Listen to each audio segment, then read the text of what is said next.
RMC, 10h-13h, Gilbert Bribois, Serge Simon, les grandes gueules du sport. Messieurs, dames, Myriam est là. Myriam est volleyeuse professionnelle. Bonjour Myriam. Bonjour à tous. Bonjour Myriam. Salut Myriam. Alors Myriam, quand tu entends Annie Courtade, là, t'es d'accord avec elle sur tout ce qu'elle dit ou peut-être Oui, pas je tout suis d'accord avec elle. Annie, Tu es volleyeuse où, Myriam? Parce que si c'est ta présidente... Ah bon, ouais, d'accord. D'accord. Oui. Alors donc tu dis que t'es d'accord avec tout. Je suis d'accord avec Annie sur certains points. C'est vrai qu'elle a fait un gros travail pour son club et ça a marché parce qu'aujourd'hui Cannes, quand on parle du volley en France, on ne parle que de Cannes, que de Victoria Rava. Donc c'est la preuve qu'elle est sur le bon chemin parce qu'on parle d'elle.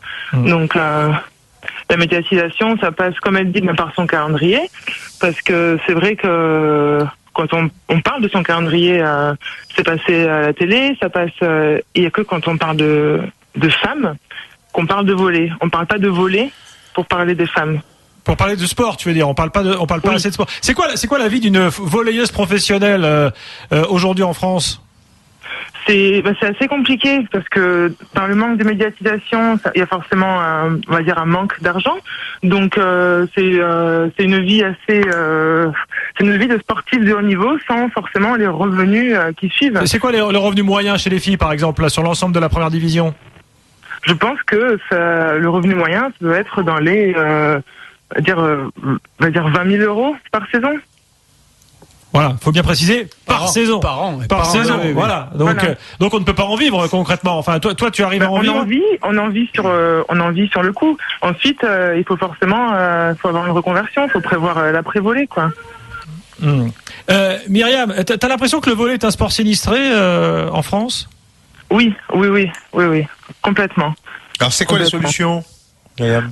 Ça passe d'abord par des résultats. On peut pas faire plusieurs calendriers par an, il y en a qu'un.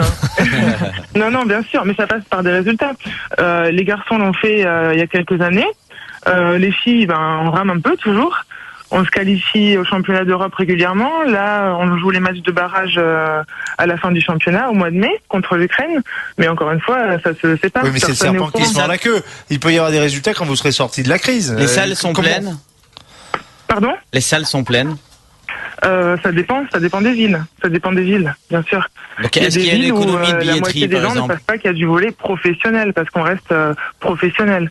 Est-ce qu'il y a une économie de billetterie, par exemple? Non. Non. Donc c'est pas là où on va chercher l'argent. Les annonceurs, les sponsors, est-ce qu'ils amènent de l'argent? Les deux gros clubs, c'est Cannes et Mulhouse aujourd'hui. Oui. Voilà, les deux chez les filles. Pour avoir joué à Mulhouse pendant 3 ans, c'est sûr que le gymnase, la salle est pleine, c'est une belle salle, c'est une ville de volley. On remercie Myriam qui a appelé le 32-16, qui était volleyeuse donc au club d'Aix.